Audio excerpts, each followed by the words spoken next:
Hello everyone, welcome to the channel prepare with Ichchha. देखिए, इस video series में हम फिलहाल करंट अफेयर्स कर रहे हैं। मैंने प्लेलिस्ट करंट अफेयर्स की अलग कर दी है और श्योर टॉपिक्स जो हम कर रहे थे वो भी हम करेंगे। ज्योग्राफी का हम जल्द ही करेंगे, थोड़ा सा पेशेंस रखिएगा, ठीक है। ये करंट अफेयर्स थोड़ा सा हो जाए, फिर हम ज्योग्राफी पर वापस आ जाएंगे और सारे ज्योग्राफी के जो भी टॉपिक्स आप लोगों ने बोले हैं उसको निपटा देंगे, ठीक है। रेफर क्या कर रहे हैं? घटना सार को रेफर कर रहे हैं जो 6 महीने की अर्धवार्षिकी आई है, जनवरी से जुलाई तक, ठीक है। तो आपको बता दिया है ताकि आपको थोड़ी तसल्ली रहे कि आप कवर क्या चीज कर रहे हैं। आपको टेलीग्राम चैनल ज्वाइन करना है, जो चीज हम यहाँ नहीं कवर करेंगे उसको मैं वहां पर शेयर करती रहूंगी। वैसे तो मैं स्पून फीड नहीं करना चाहती हूँ, लेकिन तब भी थोड़ी सी हेल्प कर दे रही हूँ। जैसे अब मैं टेलीग्राम चैनल पे बहुत सारी चीजें डालती हूँ, टेस्ट सीरीज भी ज्वाइन कर लो, ये भी कर लो, वो भी कर लो, तो वो आपके लिए रिवाइज करने में थोड़ा सा बाधक बन सकता है। तो आपको करना क्या है, जो भी करंट अफेयर्स की इंपॉर्टेंट चीजें हैं उनको सेव्ड मैसेजेस में सेव करते रहिए, ताकि आपको जब रिवाइज करना हो तो जिंदगी आसान रहेगी कि बस वही वही पढ़ना है, ठीक है। तो ये तरीका अपना लीजिएगा ताकि आपके पास करंट अफेयर्स सही तरीके से रहे। दूसरी बात ये आती है, अगर आपको वीडियोस अच्छे लगते हैं तो प्लीज यार, प्लीज भाई, थोड़ा सा भाइयों और बहनों लाइक और शेयर कर दिया कीजिए। एंड अगर आप चैनल से नए जुड़ रहे हैं तो प्लीज सब्सक्राइब कर लीजिएगा। और अब आपको टेलीग्राम चैनल ज्वाइन करना है अपने लिए, ठीक है। अभी तक आपने नहीं किया तो कोई बात नहीं, लेकिन अब आप करेंगे तो आप ही का बेनिफिट होगा, क्योंकि करंट अफेयर्स तभी आपके होलिस्टिकली कवर हो पाएंगे, वरना आपकी कुछ चीजें मिस आउट हो जाएंगी, राइट। तो आइए आज का वीडियो देख लेते हैं। फिर हम सबसे पहले हम घूमने चलेंगे नॉर्थ अमेरिका में। ये हमारा नॉर्थ अमेरिका है। थोड़े से आप लोग वर्ल्ड मैप से मेरे हिसाब से वाकिफ होने चाहिए, एकदम नया नहीं होना चाहिए आपके लिए। बाकी कंट्रीज मैं आपको बताती रहूंगी। ये नॉर्थ अमेरिका है। नॉर्थ अमेरिका में ऊपर वाला जो पार्ट है ये कनाडा का है, ये नीचे यूएस है। यूएस के पड़ोसी है कनाडा। यूएस की लड़ाई रहती है ईरान से, ठीक है। इनके पड़ोसी है कनाडा और इनके थोड़े दोस्त भी हैं, मित्रता भी है आपस में। तो ये अब हीरो बन रहे हैं, और हीरो बनकर इन्होंने किया क्या है, ईरान से। वैसे तो लड़ाई हम किसकी देखते हैं, यूएस की। देखो, जो भी मैं कहानी जैसे भी बता रही हूँ, it is only because I want you to learn. आपको चीजें आसानी से लर्न हो जाए। हिंदी माध्यम के जो बच्चे हैं वो भी अगर सुनेंगे, मैं शब्दों को हिंदी में भी बता दूंगी तो लर्न हो जाएगा, ठीक है। तो मैं बार बार डिस्क्लेमर दे देती हूँ, ऐसा कुछ भी नहीं है कि आप उसी को सोचने लगे इन्होंने ऐसे बोला था तो यही सही होगा। यहाँ पर आपको प्रीलिम्स के लिए लर्न करनी है चीजें, तो थोड़ा बहुत सही भी हो सकता है, ठीक है। तो ईरान का जो Iran Islamic revolutionary guard core है, इसको इन्होंने एक आतंकवादी संगठन यानी कि टेररिस्ट ऑर्गेनाइजेशन घोषित कर दिया। कनाडा ने घोषित किया है अभी हाल ही में, ठीक है।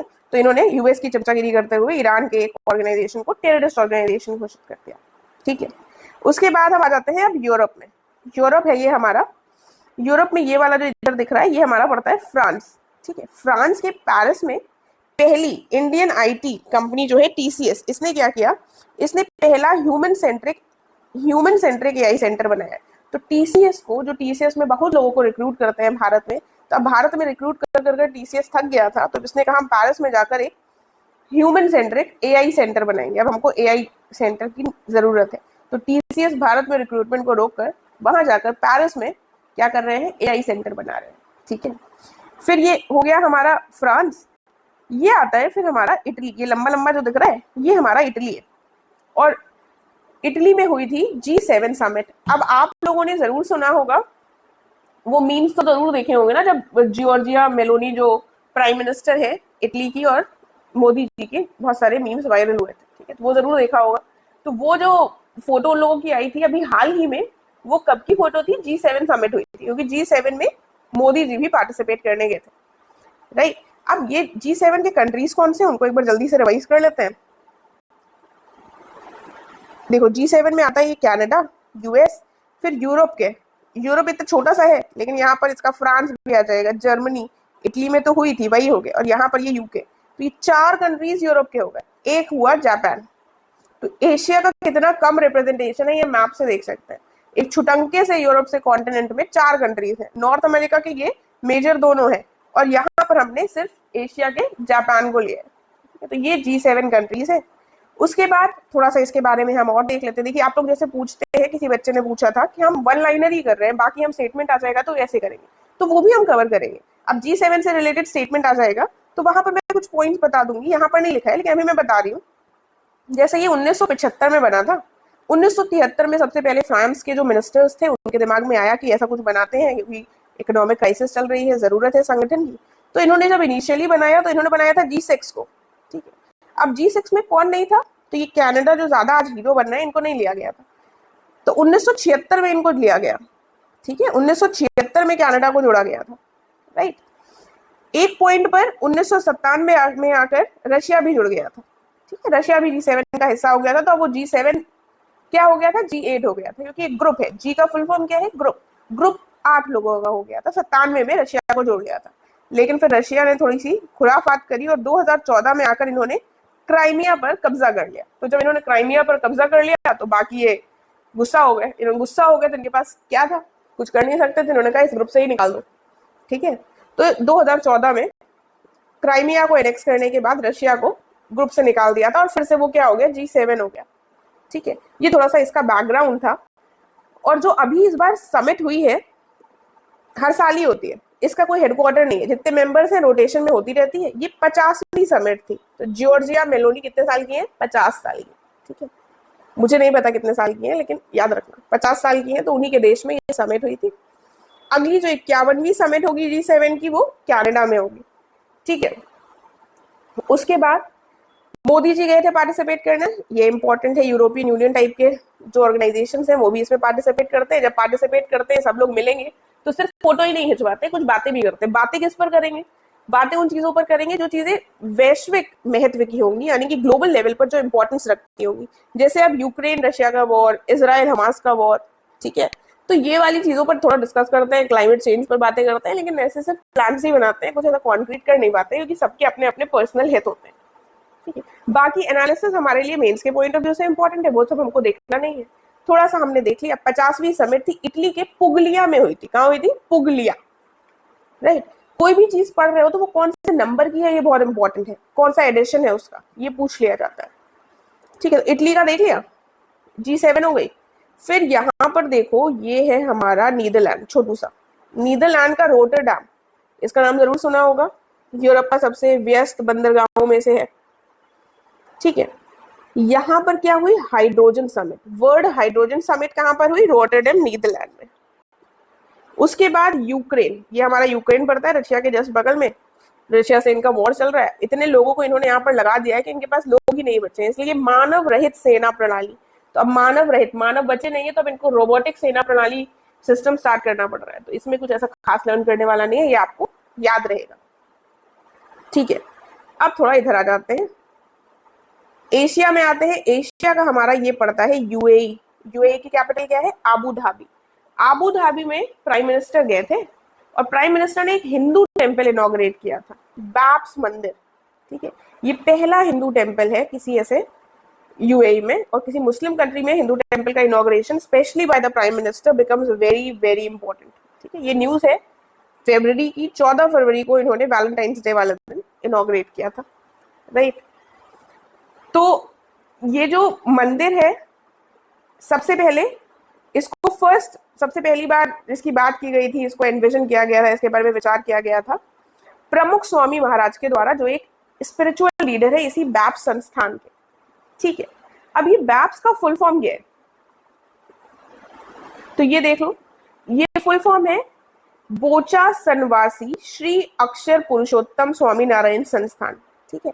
तो अब इतना रटना नहीं है, टिक कर लोगे, अगर ऐसा कुछ वैसे पूछेंगे नहीं, फिर भी पता होना चाहिए। बोचा सनवासी श्री अक्षर पुरुषोत्तम स्वामी नारायण संस्थान, ये क्या है, बैप्स संस्थान। ये ऑर्गेनाइजेशन बेसिकली किसके नाम पर रखा गया है, बैप्स, ये रखा गया है भगवान स्वामी नारायण, जो कि एक रिलीजियस लीडर थे, लेट 1700s में थे, उनके नाम पर इस ऑर्गेनाइजेशन का नाम रखा गया है। और सबसे इंटरेस्टिंग बात यह है कि जो अक्षरधाम टेम्पल है दिल्ली का, गुजरात का, ये सारे ये बैप्स संस्थान के द्वारा ही रन किए जा रहे हैं। और इन्होंने एक न्यू जर्सी में भी, न्यू जर्सी कहाँ पड़ता है, यूएस में, ठीक है, न्यूयॉर्क के पास पड़ता है न्यू जर्सी, वहां पर भी एक अक्षरधाम टेम्पल का निर्माण करवाया था, ठीक है। तो ये सब करवाते रहता है ये संस्थान, और इन्होंने यूएई के अबू धाबी में करवाया, ठीक है। देन एक first class medal of independence दिया गया है पैराग्वे के एम्बेसडर को यूएई के प्रमुख के द्वारा। तो थोड़ी सी एक वन लाइनर न्यूज है, ज्यादा इसमें दिमाग लगाना नहीं है। यूएई का एक पैराग्वे इधर पड़ता है साउथ अमेरिका में, अभी हम देखेंगे, ठीक है। तो वहां के एम्बेसडर को first class medal of independence दिया गया, ठीक है। ये हो गई 2 यूएई की न्यूज। फिर हम आ जाते हैं ताजिकिस्तान। अब ये ताजिकिस्तान, तुर्कमेनिस्तान, कजाकिस्तान बड़ा कंफ्यूजिंग है, ठीक है। तो इनको थोड़ा ध्यान रखना। यहाँ पर फिलहाल ताजिकिस्तान जो है, यहाँ पर हिजाब और इस्लामिक क्लोथ्स को बैन कर दिया गया। तो किसी भी इस्लामिक कंट्री में ऐसा काम होना अपने आप में बहुत महत्वपूर्ण हो जाता है। इसको याद कैसे रखेंगे? देखो, कोई भी ऑफेंड होने की जरूरत नहीं, यहाँ पर जो भी चीजें कर रहे हैं हम लर्न करने के लिए कर रहे हैं, ठीक है। तो ताजिकिस्तान ने ताज अपना हटा दिया, हिजाब सर पे पहना जाता है तो उसको ताज से रिलेट कर दो, उसको हटा दिया और उसको बैन कर दिया, साथ में इस्लामिक क्लोथ्स भी बैन कर दिया, ठीक है। तो ये ताजिकिस्तान में हुआ है, अदरवाइज फिर तुर्कमेनिस्तान और ताजिकिस्तान में कंफ्यूज हो जाओगे, इसीलिए ये चीज बता रही हूँ।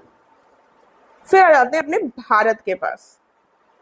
देखो, भारत के पास जब हम आए तो भारत के दो नेबर्स हैं, एक इम्पोर्टेंट, एक भूटान, एक नेपाल, दोनों से संबंधित न्यूज है। भूटान में क्या हुआ, पहले भूटान देख लेते हैं, बाद वाला। अब भूटान में सब कुछ इको फ्रेंडली है, ऐसा कुछ होता नहीं है। वो लोग टैक्स भी ले लेते हैं, एनवायरमेंट टैक्स, अगर कुछ टूरिस्ट से कि अगर उन्होंने कुछ नुकसान किया। एक ऐसा देश है जिसने हैप्पीनेस इंडेक्स की शुरुआत करी। यहाँ पर दुनिया का सबसे ऊंचा कॉम्पिटिटिव स्विमिंग पूल, जहां पर स्विमिंग पूल वैसा जहां पर कंपटीशन होता हो, वो निर्मित किया है। उसका नाम है Thimphu aquatic centre. Thimphu aquatic centre. तो दुनिया का सबसे ऊंचा कॉम्पिटिटिव स्विमिंग पूल कहां पर बनाया है? भूटान में, ठीक है। तो आराम से चिल होकर, एनवायरमेंट सही है, सब कुछ सही है, तो सबसे ऊंचाई पर जाकर आराम से रिलैक्स करने के लिए इन्होंने एक कॉम्पिटिटिव स्विमिंग पूल बनाया है, ठीक है। तो ऐसे इसको याद रखना। फिर आता है नेपाल। अब इन्होंने क्या किया, एक इंटरनेशनल टूरिज्म एक्सपो लगवाया है, अपने यहाँ ऑर्गेनाइज किया। अब नेपाल को लग रहा था जो आता है इंडिया में चला जाता है, हम कोने में पढ़ते हैं तो कोई आता नहीं हमारे यहाँ। तो इन्होंने क्या किया, एक अंतरराष्ट्रीय पर्यटन प्रदर्शनी का अपने यहाँ आयोजन किया, ठीक है। अंतरराष्ट्रीय पर्यटन प्रदर्शनी कहाँ हुई? नेपाल में। थिम्पू एक्वेटिक सेंटर कहाँ है? भूटान में। फिर ये साउथ ईस्ट एशिया में पहला देश थाईलैंड बना है जिसने गे मैरिजेस को लीगलाइज किया है, ठीक है। गे मैरिजेस को लीगलाइज करने वाला पहला देश कौन सा बन गया है? थाईलैंड। फिर देख लेते हैं भारत को, नीचे करके भारत देख लेते हैं। भारत की क्या न्यूज है? एक रिपोर्ट के अनुसार ग्रीन हाउस गैस है जो नाइट्रस ऑक्साइड, इसको एमिट करने वाला भारत दुनिया का दूसरे नंबर का देश बन गया है। पहला कौन होगा? पहले है हमारे जो सर पर बैठे हैं और जो सारे इन सब चीजों में सबसे आगे रहते हैं, वो है चीन, ठीक है। पहला देश है चीन। दूसरा हो गया है एमिशन में नाइट्रस ऑक्साइड के भारत, 11% के लगभग भारत इसका उत्सर्जन कर रहा है। फिर आते हैं यहाँ पर न्यूजीलैंड के पास। न्यूजीलैंड में क्या हुआ, 2022 में इन्होंने पशुओं पर यानी कि लाइव स्टॉक पर एक लगा दिया कर। क्यों लगा दिया कर? क्योंकि जो ये पशु है, लाइव स्टॉक है, जब कुछ ऐसे होते हैं जैसे गाय हो गई, तो ये अपने डाइजेशन के समय पर मीथेन गैस रिलीज करते हैं, जो कि क्या है? जो एक ग्रीन हाउस गैस है। तो इन्होंने अब पशुओं पर ही टैक्स लगा दिया कि तुम जो एमिट कर रहे हो ग्रीन हाउस गैस, उस पर टैक्स लगा दिया। इसको कहा क्या? Verb tax. बर्ब क्या होता है? डकार, ठीक है। बर्ब टैक्स लगा दिया न्यूजीलैंड ने 2022 में। तो इसमें काफी ज्यादा वाद विवाद हुआ कि ये सब क्या फर्जी काम कर रहे हो, बर्ब टैक्स लाइव स्टॉक पर लगाने से क्या होगा।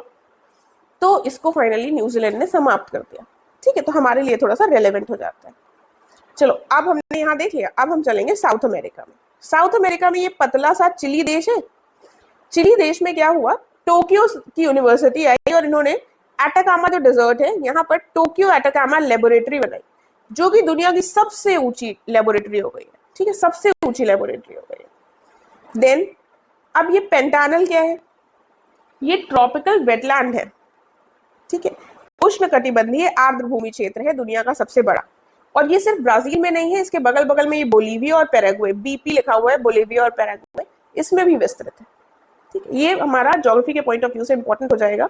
और एक चीज और, बोलीविया और पैराग्वे दोनों ही देश जो है ये लैंड लॉक्ड है, यानी कि चारों तरफ से ये भूमि से घिरे हुए हैं। तो कुल मिलाकर हुआ क्या कि ये जो पेंटानल, ये आर्द्र भूमि क्षेत्र है, उष्णकटिबंधीय आर्द्र भूमि क्षेत्र, यहाँ पर लग गई आग। तो लग गई आग तो ब्राजील में इतना बड़ा मुद्दा बन गया कि ब्राजील की सरकार को यहाँ पर घोषित करनी पड़ गई इमरजेंसी, ठीक है। तो ये हमारे लिए इंपॉर्टेंट हो जाता है। फिर है ये कैरेबियन देश हैती। हैती की कैपिटल है पोर्ट आउ प्रिंस। प्रिंस करके जो है वो है हैती, ठीक है। हैती की कैपिटल प्रिंस से याद रखना, कई बार ऐसे पूछ ली जाती है कैपिटल्स, तो पता होनी चाहिए। यहाँ पर अपने भारतीयों को इवैक्यूएट करने के लिए एक भारत सरकार के द्वारा ऑपरेशन चलाया गया, उसका नाम क्या था? ऑपरेशन इंद्रावती।